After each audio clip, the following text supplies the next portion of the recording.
राती रुती थिति वारे, पौन पानी अग्नि पाताल, तिस विच धरती थाप रखी धर्मसाल, तिस विच जी जुगत के रंगे, तिनके नाम अनेक अनंते, कर्मी कर्मी होए विचार, सच्चा आप सच्चा दरबार, तिथे सोहन पंच परवान, नदरी करम पवै निशान,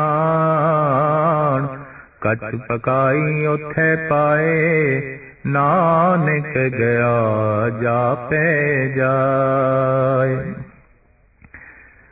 जपजी साहिब विच आए पंज खंड अध्यात्मक मंडल दियां पंज अवस्था ने। चार अवस्था पड़ाव ने ते पंजवीं अवस्था मंजिले मकसूद है। ते पंजवीं अवस्था नूं गुरु नानक देव जी महाराज ने सचखंड आख्या है। सचखंड वसे निरंकार, जिथे मनुख निरंकार दे चाहुंदा है ते निरंकार मनुख दे चाहुंदा है।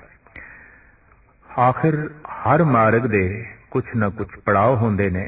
हर मार्ग किसी थां तो शुरू होंदा है ते किसी थां ते उसदा अंत होंदा है। जगत दे रहबरी पुरुषां ने मनुख दी सुरत दे जो पड़ाव गिणे मिथे ने, उन्हां संबंधी जानकारी साहिब श्री गुरु नानक देव जी महाराज अपनी इस पावन रचना दे कराउंदे ने। और इतनी गल स्पष्ट है कि मार्ग सुरत दा है, मार्ग ध्यान दा है, मार्ग शरीर दा नहीं है। इस मार्ग ते शरीर ने नहीं चलना, इस मार्ग ते सुरत ने चलना है। इस मार्ग ते तन ने नहीं चलना, इस मार्ग ते मन ने चलना है। इस वास्ते धर्म दी समुची साधना मन दी साधना है, न कि तन दी साधना है। सुरत दी साधना है, न कि शरीर दी साधना है। तो जब सुरत ने जाना है गगन मंडल दे उस सचखंड वसे निरंकार तक, तो रस्ते दे पड़ावां दा साहिब श्री गुरु नानक देव जी महाराज ने जिक्र किया है। साडे देश दे धर्म संबंधी जो कुछ तजर्बे किए गए, उन्होंने दो पड़ाव दसे ने ते तीसरी मंजिले मकसूद। उपनिषदां दे ऋषि पहले पड़ाव नूं कहंदे रहे ने कर्म कांड, और दूसरे नूं कहंदे रहे ने उपासना कांड, और तीसरी मंजिले मकसूद है, टिकाणा है, अस्थान है, जिन्हों उन्होंने आख्या है ज्ञान कांड। ज्ञान कांड तक पहुंचना परमात्मा तक पहुंचना है। परमात्मा की प्रकाश, ज्ञान की है प्रकाश। नाम जपत कोट सूर उजारा, बिन से भरम अंधेरा। हूबहू इसे तरीके नाल इस्लाम दे महान बानी मुहम्मद साहब ने तीन पड़ाव दसे ने ते चौथी मंजिल दसी है। प्रथम वो कहंदे ने कि खुदा दे मार्ग ते चलना है ते यात्रा आरंभ करनी पेगी शरीयत तो। इत्थों ही कदम चुकना पेगा। पहले शराह विच आउणा है, फिर तरीकत, कुछ तर्क करना है, त्याग दी दुनिया, तीसरी मारुफत दी दुनिया, और चौथी हकीकत, जिसनों सच्चाई कहंदे ने, उन्हों अरबी दे विच कहंदे ने हकीकत। हक, सच, हकीकत, सच्चाई। गुरु नानक देव जी महाराज का कथन कि सच तक पहुंचना परमात्मा तक पहुंचना है, मुहम्मद साहब का कहना हकीकत तक पहुंचना खुदा तक पहुंचना है, गल बिल्कुल एक है। इत्थे आके एक पंजाबी मुहावरा भी सिद्ध हो जाता है कि 100 सियाणे इक्को मत, मूर्खां आपो अपनी। सियाणियां ने, दाना पुरुषां ने हमेशा उही गल करनी है जिहदी बुनियाद सच होंदी है, जिहदे च उछाल सुगंधी गुण सच दे ही होंदे ने। तो सच तक पहुंचना, खुदा तक पहुंचना है, सच तक पहुंचना, परमात्मा तक पहुंचना है। इस वास्ते जिथे बैठ के सत दा चिंतन होवे, सत दा ध्यान जोड़िया जाए, उस अस्थान नूं कहंदे ने सत संग। उन्हां बंदियां दा इकट्ठ जो सत दी संगत करन आए ने, सत दी तलाश करन आए ने ते जिहदा सत नाल संबंध हो जांदा है उहनूं कहंदे ने सत संगी। इह ते सत दा संगी हो गया और सत दा संगी हो जाना परम शक्ति दा संगी, मूल दा संगी, और इंज कह लो उहनूं सब तो वड्डा मित्र मिल गया है जिहदे समान होर कोई भी नहीं।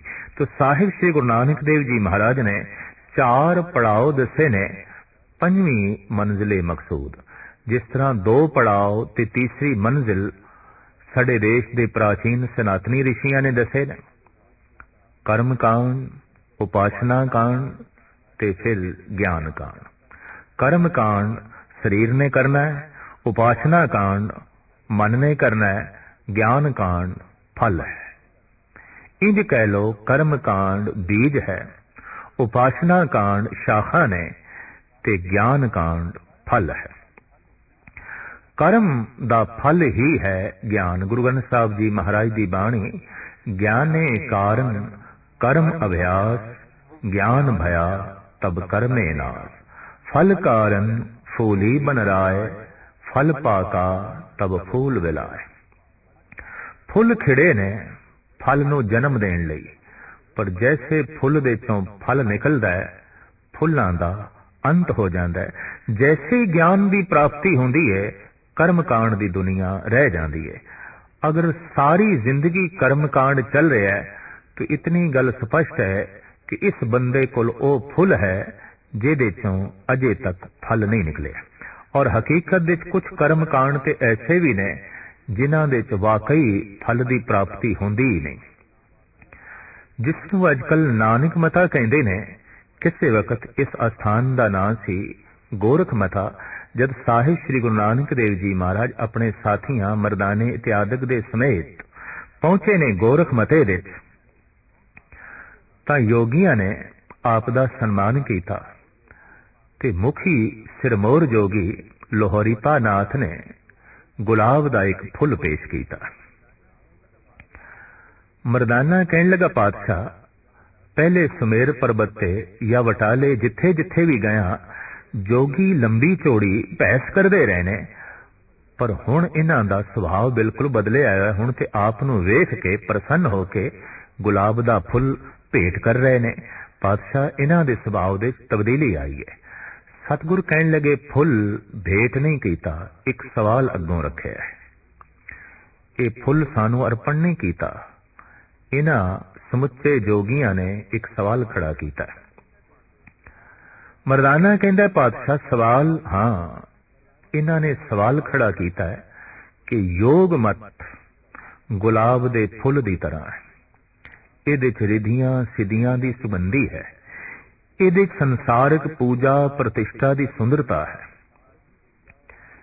इहदे समाधि दी कोमलता है। और ये कह रहे ने कि गुरु नानक देव जी तुसी अज तक ये योग मत धारण नहीं कीता। ते क्यों नहीं कीता? क्योंकि सिद्ध गोश दे बकायदा इन्हां योगियां दे बचन भी मिलते ने, दर्शन भेख करो जोगिंदरा, मुंदरा झोली खिंता, बाहरे अंदर एक सरे वो खट दर्शन एक पंथा। जोगी सारे दे सारे कहने ने गुरु नानक देव जी महाराज नूं, अगर तुसी जोगी बन जाओ, मुंदरा धारण कर लो, झोली पहन लो, खिंता धारण कर लो, तो असी थानू जोगियां दा जोगिंदरा बना देंगे, भावनाथ बना देंगे, सारे ही थोड़ी ताबिया दे जो है रहणगे। ये सिद्ध गोश दे आए सिद्धां दे बचन जो साहिब श्री गुरु नानक देव जी महाराज ने कलम बंद कीते ने, तो मरदाने नूं कहंदे ने, नहीं मरदानिया ये भेंट नहीं कीता, ये ते कह रहे ने तुसी हुण तक जोगी क्यों नहीं बने। गुरु नानक देव जी महाराज ने ओ फुल जोगियां नूं वापस कीता। आखिया ये फुल कोमल है, इस फुल दे सुगंधी भी है, ये फुल सुंदर भी है, पर नानक उस फुल दा पुजारी है जिस फुल दे चों फल भी निकले। ये फुल खूबसूरत जरूर है, पर किसी खूबसूरत ते मिठे फल नूं नहीं जन्म देंदा। गुरु नानक नूं केवल रिद्धि सिद्धि ते संसार दी पूजा प्रतिष्ठा नहीं चाहिदी, गुरु नानक नूं नाम दा फल चाहिदा।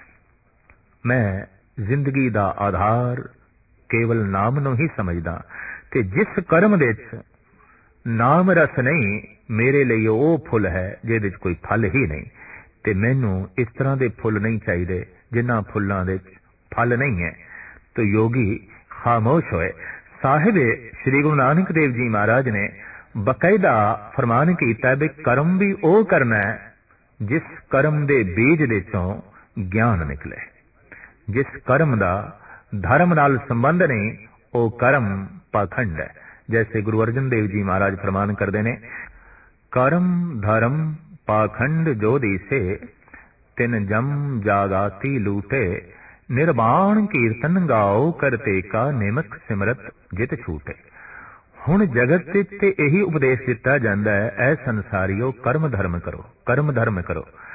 ते गुरु अर्जन देव जी महाराज कहंदे ने फोकट कर्म ओ कर्म जिन्हां दे च ज्ञान नहीं, जिस कर्म दे प्रभु दी भगती नहीं, जिस कर्म दे नाम दा रस नहीं, ओ बीज ओ कर्म फोकट है। कर्म धर्म पाखंड जो दिसे ये ते पाखंड है, खंडित करेगा मन नू।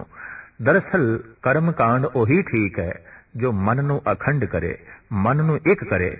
ते जिस कर्म दे करदियां ही पाखंड खंड खंड दे जीवना है, टुकड़ियां टुकड़ियां दे जीवना है। साहिब कहंदे ने ये ओ कर्म ने जिन्हां दे चों ज्ञान दा फल नाम दा रस निकलदा ही नहीं, लिहाजा ये कर्म कांड पाखंड है।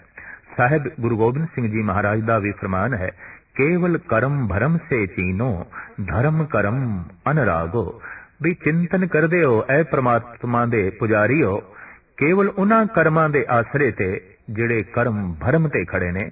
भाव जिस कर्म दे चों भी भरम निकलदा है, जिस कर्म दे चों ज्ञान नहीं निकलदा, जिस कर्म दे चों भगती रस नहीं निकलदा। तो साहिब श्री गुरु नानक देव जी महाराज ने 4 पड़ाव दसे ने ते 5वीं मंजिल दसी है। प्रथम आप कहने धर्म खंड, दूसरा ज्ञान खंड, तीसरा सरम खंड, चौथा कर्म खंड ते 5वां सच खंड जो पड़ाव है जिथे तक मनुख दे मन ने, मनुख दे ध्यान ने, मनुख दी सुरत ने पहुंचना है। यात्रा आरंभ करनी पेगी धर्म खंड तो, पर हुण कोई मनुख यात्रा आरंभ कर चुके है ते वाकई वो धर्म खंडी है, पहचान किस तरह होगी?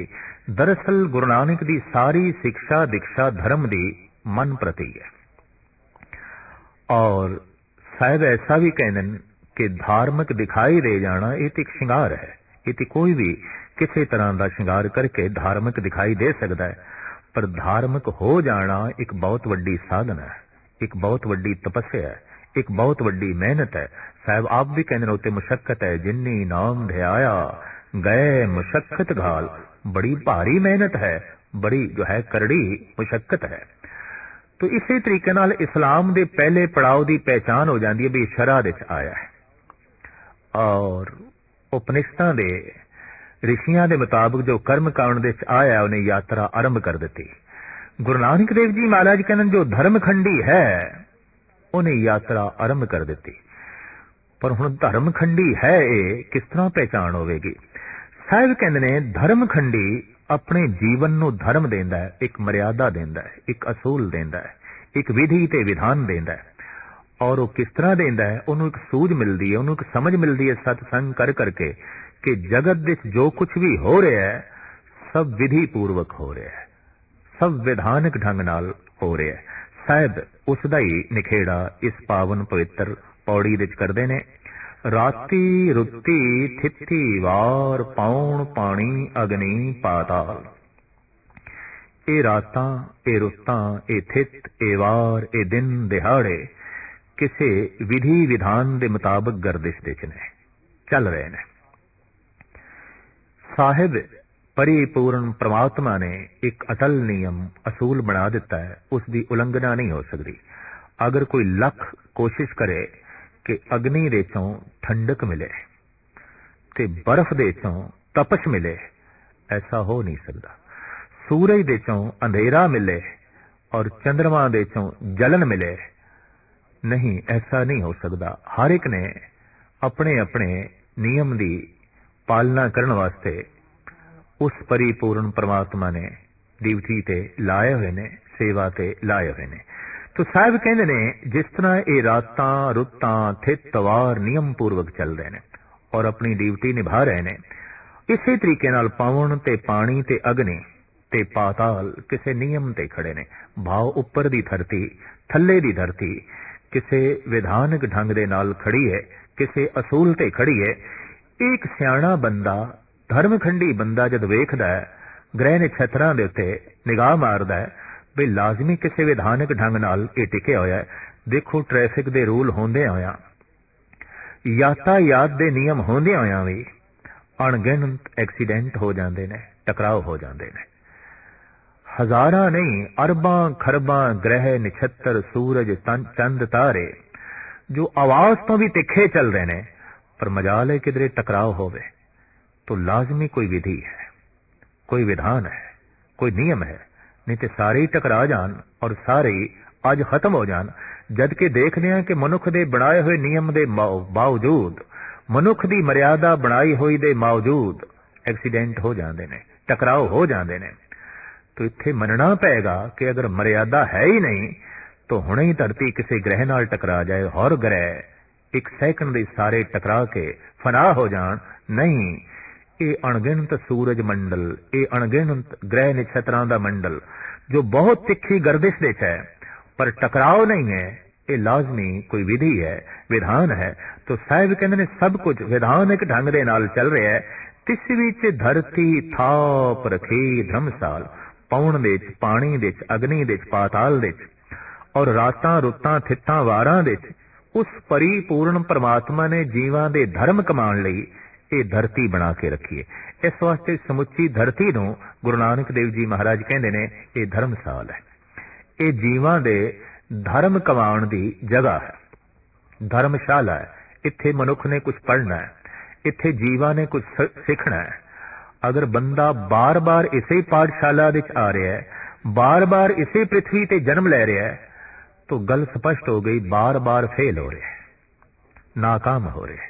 जैसे कोई विद्यार्थी एक क्लास विच इम्तिहान देवे, फेल हो गया तो उसे ही बैठना पेगा, अगे वधना उसनू नसीब नहीं होगा।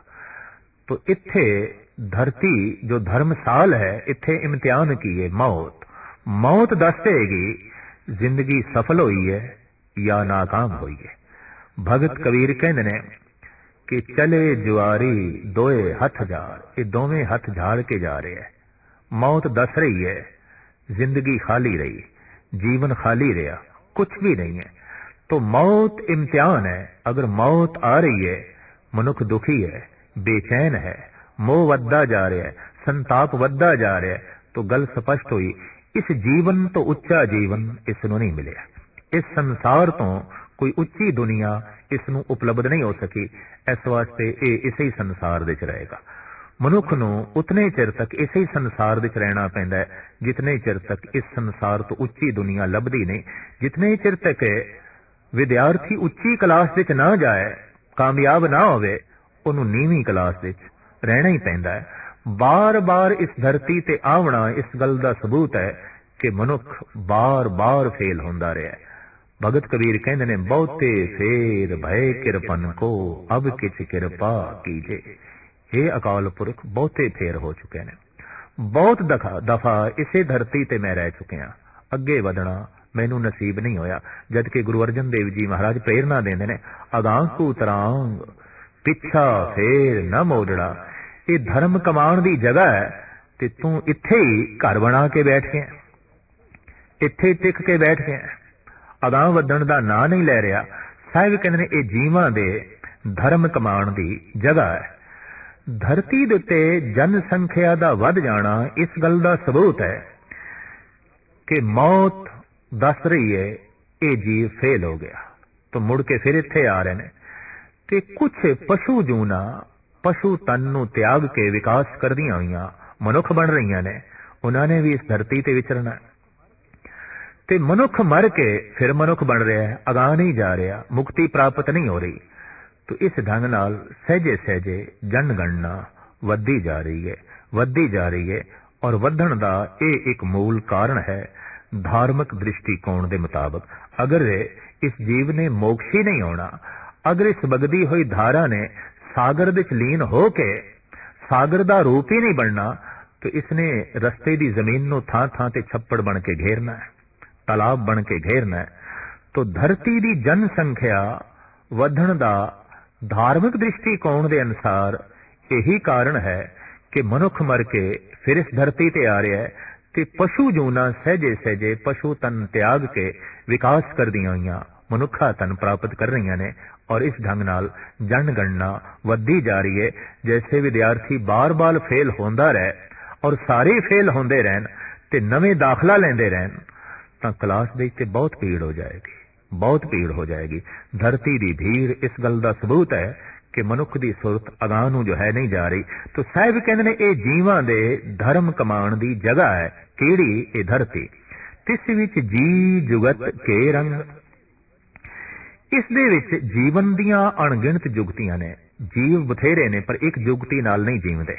जैसे कई जीव ने चौपाए जानवर वो जबान नाल चट के ही पानी पींदे ने और मांस खांदे ने, घास नहीं खा सकते। भुखा मर जाएगा शेर, घास नहीं खाएगा, और भुखी मर जाएगी गऊ, मांस नहीं खाएगी।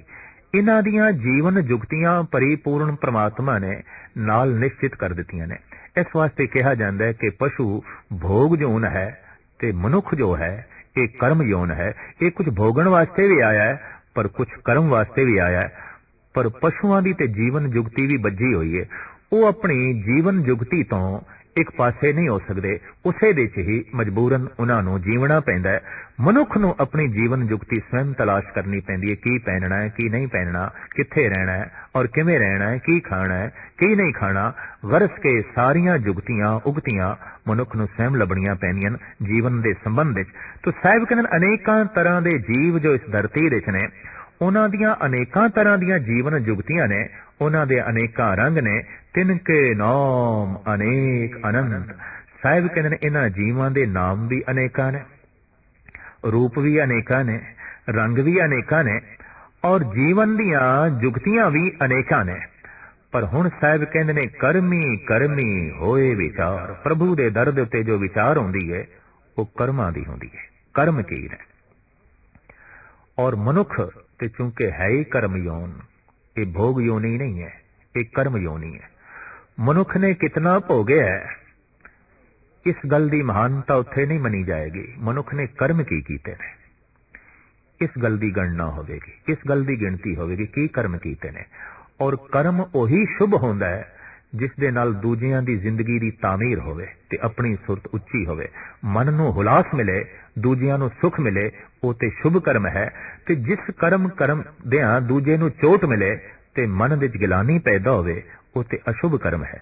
तो साहिब कहंदे ने उस प्रभु दे दरबार ते फिर जीवां दे कर्मां दी विचार आउंदी है। करमी करमी होए विचार, सच्चा आप सच्चा दरबार। इन्हां कर्मां दी कित्थे विचार आउंदी है? जो परमात्मा आप सच्चा है ते जिहदा दरबार सच्चा है ते जिहदा न्याय सच्चा है, उस दरबार दे तमाम जीवां दे कर्मां दी विचार आउंदी है। तिथे सोहन पंच प्रवान। उस परमात्मा दे दरबार दे सवायमान आउंदे ने कौन? पंच जन, सिरमौर मनुख। कौन? संत जन, भगत जन। ये पंच ने, ये मनुखां दे पंच ने, सिरमौर ने, महान ने, मुखी ने। महाराज कहते प्रभु दे दर दे ते ये शोभा पाउंदे ने। नदरी करम पवे निशान। प्रभु दी बख्शिश द्वारा इन्हां दे मस्तक दे ते बख्शिश दा निशान पै जांदा है। भाव के भगती भाव मत्थे ते प्रगट होंदी है। जैसे कि साहिब श्री गुरु नानक देव जी महाराज फरमान करते ने, गुजड़ा लद्धम लाल मत्थे ही प्रगट किया। क्रोध मत्थे ते प्रगट होंदा है, लोभ मत्थे ते प्रगट होंदा है, वासना मत्थे ते प्रगट होंदी है, प्रेम भाव मत्थे ते प्रगट होंदा है, भगती रस मत्थे ते प्रगट होंदा है। मस्तक दस देंदा है, अखां दस देंदियां ने ये मनुख किथे है। तो साहिब कहंदे ने एक गुप्त लाल मैनू लभ्या है पर मैं उस गुप्त लाल नू रख नहीं सकिया, छुपा के मत्थे ते प्रगट हो गया। भाव मत्थे ते प्रगट होवेगा, प्रेम मत्थे ते प्रगट होवेगा। गुजड़ा लद्धम लाल मत्थे ही प्रगट किया, अनक जतन कर हृदय राखिया, रतन न छपे छपाया। सो लाजमी मस्तक ते प्रगट होंदा है। साहिब कहंदे ने ये जिहड़ा मस्तक ते प्रगट होया है भगती भाव, ये परमात्मा दी तरफों बख्शिश दा निशान है, टिक्का। जिवें मस्तक ते टिक्का लाईदा है, साहिब कहंदे ने परमात्मा ने टिक्का ला दिता है बख्शिश दा, रहमत दा। ਕੱਚ ਪਕਾਈ ਉੱਥੇ ਪਾਏ। ਕੌਣ ਕੱਚਾ ਹੈ ਕੌਣ ਪੱਕਾ ਹੈ, ਇੱਥੇ ਪ੍ਰਭੂ ਦੇ ਦਰ ਦੇ ਉੱਤੇ ਫੈਸਲਾ ਹੋਵੇਗਾ। ਇੱਥੇ ਮਨੁੱਖ ਕਿਸੇ ਬਾਰੇ ਇਹ ਨਹੀਂ ਕਹਿ ਸਕਦਾ ਕਿ ਇਹ ਕੱਚਾ ਹੈ ਇਹ ਪੱਕਾ ਹੈ। ਜੈਸੇ ਪੱਕਾ ਫਲ ਮਿੱਠਾ ਹੁੰਦਾ ਹੈ, ਪੱਕਾ ਸੰਤ ਹੀ ਮਿਠਾਸ ਨਾਲ ਭਰਿਆ ਹੁੰਦਾ ਹੈ। ਕੱਚਾ ਸੰਤ ਜੋ ਅਜੇ ਕਰਮ ਕਾਂਡ ਵਿੱਚ ਹੈ, ਪੱਕਾ ਸੰਤ ਜੋ ਨਾਮ ਰਸ ਤੱਕ ਪਹੁੰਚ ਗਿਆ। ਸਾਹਿਬ ਕਹਿੰਦੇ ਨੇ, ਨਾਨਕ ਕੱਚੜਿਆਂ ਸਿਉ ਤੋੜ ਢੂੰਡ ਸਜਣ ਸੰਤ ਪੱਕਿਆ। ਕੱਚੇ ਫਲ ਫਿੱਕੇ ਹੁੰਦੇ ਨੇ, ਕੌੜੇ ਹੁੰਦੇ ਨੇ, ਉਹਨਾਂ 'ਚ ਰਸ ਨਹੀਂ ਆਉਂਦਾ, ਸਵਾਦ ਨਹੀਂ ਆਉਂਦਾ। ਕਰਮ ਕਾਂਡੀ ਦੇ ਕੋਲ ਤਸਬ ਆਉਂਦਾ ਹੈ, ਤੰਗ ਦਿਲੀ ਆਉਂਦੀ ਹੈ, ਉਹਦੇ ਹਿਰਦੇ 'ਚ ਦੂਜੇ ਵਾਸਤੇ ਥਾਂ ਨਹੀਂ ਆਉਂਦੀ। ਪਰ ਕਰਮ ਕਾਂਡੀ ਜਦ ਗਿਆਨ ਕਾਂਡ ਤੱਕ ਪਹੁੰਚਦਾ ਹੈ, ਭਗਤੀ ਰਸ ਤੱਕ ਪਹੁੰਚਦਾ ਹੈ, ਤਾਂ ਸਾਰੇ ਸੰਸਾਰ ਲਈ ਉਹਦਾ ਹਿਰਦਾ ਖੁੱਲ ਜਾਂਦਾ ਹੈ। ਉਹ ਸਾਰੇ ਹੀ ਦੁਆਰ ਖੁੱਲੇ ਰੱਖਦਾ ਹੈ, ਹਰ ਇੱਕ ਲਈ ਖੁੱਲੇ ਰੱਖਦਾ ਹੈ ਔਰ ਹਰ ਇੱਕ ਨੂੰ ਮਿੱਤਰ ਕਹਿੰਦਾ ਹੈ। ਸਾਹਿਬ ਕਹਿੰਦੇ ਨੇ, ਕੌਣ ਕੱਚਾ ਹੈ ਕੌਣ ਪੱਕਾ ਹੈ, ਕੌਣ ਸੰਤ ਹੈ ਕੌਣ ਅਸੰਤ ਹੈ, ਇਹ ਤੇ ਪਰਮਾਤਮਾ ਦੇ ਦਰ ਤੇ ਹੀ ਫੈਸਲਾ ਹੋਵੇਗਾ। ਨਾਨਕ ਗਿਆ ਜਾਪੇ ਜਾਏ। ਜਿਸਨੇ ਹੁਣ ਮਰ ਕੇ ਅਗਾਂਹ ਜਾਣਾ ਹੈ ਤੇ ਪਤਾ ਚੱਲਣਾ ਹੈ ਕੌਣ ਕੱਚਾ ਹੈ ਕੌਣ ਪੱਕਾ ਹੈ। ਇੱਥੇ ਕਿਸੇ ਬਾਰੇ ਫੈਸਲਾ ਨਹੀਂ ਕੀਤਾ ਜਾ ਸਕਦਾ। ਇਹ ਗੱਲ ਵੱਖਰੀ ਹੈ ਕਿ ਕੋਈ ਵੀ ਮਰ ਜਾਏ, ਅਸੀਂ ਉਸ ਨੂੰ ਕਹਿੰਦੇ ਆ ਇਹ ਸਵਰਗਵਾਸ ਹੋ ਗਿਆ। ਕਿਸੇ ਇੱਕ ਮਨੁੱਖ ਲਈ ਵੀ ਐਸਾ ਨਹੀਂ ਆਖਿਆ ਜਾਂਦਾ ਇਹ ਨਰਕਵਾਸ ਹੋਇਆ, ਇਹੀ ਆਖਿਆ ਜਾਂਦਾ ਹੈ ਸਵਰਗਵਾਸ ਹੋਇਆ। ਗੁਰਮਤਿ ਵਿੱਚ ਕਹਿੰਦੇ ਨੇ ਇਹ ਸੱਚਖੰਡ ਪਿਆਨਾ ਕਰ ਗਿਆ ਵੀ ਇਹ ਸੱਚਖੰਡ ਵਾਸੀ ਹੋ ਗਿਆ। ਤੋ ਸੱਚਖੰਡ ਮਰ ਕੇ ਨਸੀਬ ਨਹੀਂ ਹੁੰਦਾ। ਜੋ ਜੀਵਦਿਆਂ ਜੀ ਸੱਚਖੰਡ ਤੱਕ ਉਪਲਬਧ ਨਹੀਂ ਹੋਇਆ, ਉਹਨੂੰ ਮਰਨ ਤੋਂ ਬਾਅਦ ਸੱਚਖੰਡ ਨਸੀਬ ਨਹੀਂ ਹੋ ਸਕਦਾ। ਬੈਣੀ ਕਹੇ ਸੁਨੋਰੇ ਸੰਤੋ ਮਰਨ ਮੁਕਤ ਕਿਨ ਪਾਈ। ਹਾਂ, ਮੌਤ ਮਰਨਾ ਇਹ ਜ਼ਰੂਰ ਦੱਸ ਦਿੰਦੀ ਹੈ ਕਿ ਇਹ ਮਨੁੱਖ ਸੱਚਖੰਡ ਦੇ ਵਿੱਚ ਜੀਵਿਆ ਕਿ ਝੂਠਖੰਡ ਦੇ ਵਿੱਚ ਜੀਵਿਆ, ਇਹ ਮਨੁੱਖ ਨਰਕ ਦੇ ਵਿੱਚ ਜੀਵਿਆ ਕਿ ਸਵਰਗ ਦੇ ਵਿੱਚ ਜੀਵਿਆ।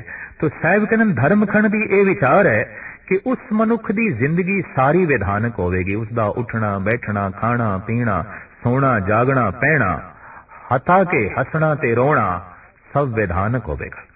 ਉਸਦੇ ਉੱਠਣ ਤੋਂ ਬੈਠਣ ਤੋਂ ਹੱਸਣ ਤੋਂ ਰੋਣ ਤੋਂ ਕਿਸੇ ਨੂੰ ਚੋਟ ਨਹੀਂ ਪਹੁੰਚੇਗੀ, ਉਹਦੇ ਪਹਿਨਣ ਤੋਂ ਉਹਦੇ ਖਾਣ ਪੀਣ ਤੋਂ ਔਰ ਉਸਦੀ ਦਿਨ ਭਰ ਦੀ ਚਰਿਆ ਤੋਂ ਕਿਸੇ ਨੂੰ ਨੁਕਸਾਨ ਨਹੀਂ ਪਹੁੰਚੇਗਾ। ਉਹਦੀ ਦੀ ਸਾਰੀ ਜ਼ਿੰਦਗੀ ਸਿਮਟੀ ਹੋਈ ਹੋਵੇਗੀ, ਵਿਧਾਨ ਵਿੱਚ ਹੋਵੇਗੀ। ਜੈਸੇ ਨਦੀ ਦੀ ਧਾਰਾ ਦੋ ਕਿਨਾਰਿਆਂ ਦੇ ਬੰਧਨ ਵਿੱਚ ਚੱਲਦੀ ਹੈ, ਇਸ ਤਰ੍ਹਾਂ ਉਸ ਮਨੁੱਖ ਦੀ ਜੀਵਨ ਧਾਰਾ ਧਰਮ ਦੇ ਬੰਧਨ ਵਿੱਚ ਚੱਲਦੀ ਹੈ, ਵਿਧਾਨ ਦੇ ਬੰਧਨ ਦੇ ਚੱਲਦੀ ਹੈ ਔਰ ਕਿਸੇ ਨੂੰ ਹਾਨੀ ਨਹੀਂ ਪਹੁੰਚਾਉਂਦੀ। ਜਿਵੇਂ ਬਨੇਰਿਆਂ ਦੀ ਕਿਨਾਰਿਆਂ ਦੀ ਉਲੰਘਣਾ ਕਰਕੇ ਦਰਿਆ ਦੇ ਪਾਣੀ ਵਿੱਚ ਉਛਾਲ ਆ ਜਾਏ ਕਿ ਉਹ ਬਹੁਤ ਸਾਰੇ ਕਸਬਿਆਂ ਨੂੰ ਸ਼ਹਿਰਾਂ ਨੂੰ ਤੇ ਖੇਤੀਆਂ ਨੂੰ ਤਬਾਹ ਕਰ ਦਿੰਦਾ ਹੈ। ਇਸ ਤਰ੍ਹਾਂ ਦੀ ਗੈਰ ਵਿਧਾਨਕ ਜ਼ਿੰਦਗੀ ਕਈਆਂ ਲਈ ਦੁੱਖ ਦਾ ਬਾਇਸ ਬਣਦੀ ਹੈ, ਕਲੇਸ਼ ਦਾ ਬਾਇਸ ਬਣਦੀ ਹੈ। ਸਾਹਿਬ ਕਹਿੰਦੇ ਧਰਮਖੰਡ ਦੀ ਇਹ ਪਹਿਚਾਣ ਹੈ ਕਿ ਜਪ ਕਰਦਿਆਂ ਹੋਇਆਂ ਉਸ ਮਨੁੱਖ ਨੂੰ ਸਮਝ ਆ ਗਈ ਹੈ ਕਿ ਜ਼ਿੰਦਗੀ ਨੂੰ ਮੈਂ ਇੱਕ ਵਿਧਾਨ ਦੇਣਾ ਹੈ, ਜ਼ਿੰਦਗੀ ਨੂੰ ਮੈਂ ਇੱਕ ਧਰਮ ਦੇਣਾ ਹੈ, ਜੀਵਨ ਨੂੰ ਮੈਂ ਇੱਕ ਅਸੂਲ ਦੇਣਾ ਹੈ ਔਰ ਅਸੂਲ ਦੇ 'ਚ ਜੋ ਜੀ ਰਿਹਾ ਹੈ, ਧਰਮ ਦੇ 'ਚ ਜੀ ਰਿਹਾ ਹੈ, ਵਿਧਾਨਿਕ ਢੰਗ ਨਾਲ ਜੀ ਰਿਹਾ ਹੈ ਔਰ ਭਗਤੀ ਕਰ ਰਿਹਾ ਹੈ, ਨਾਮ ਜਪ ਰਿਹਾ ਹੈ, ਇਸ ਤਰ੍ਹਾਂ ਦੇ ਬੰਦੇ ਨੂੰ ਕਹਿੰਦੇ ਨੇ ਇਹ ਬੰਦਾ ਧਰਮਖੰਡੀ ਹੈ। ਅਗਲੇ ਖੰਡ ਸਾਹਿਬ ਸ੍ਰੀ ਗੁਰੂ ਨਾਨਕ ਦੇਵ ਜੀ ਮਹਾਰਾਜ ਦੱਸਦੇ ਨੇ ਗਿਆਨ, ਸ਼ਰਮ, ਕਰਮ ਤੇ ਸੱਚ।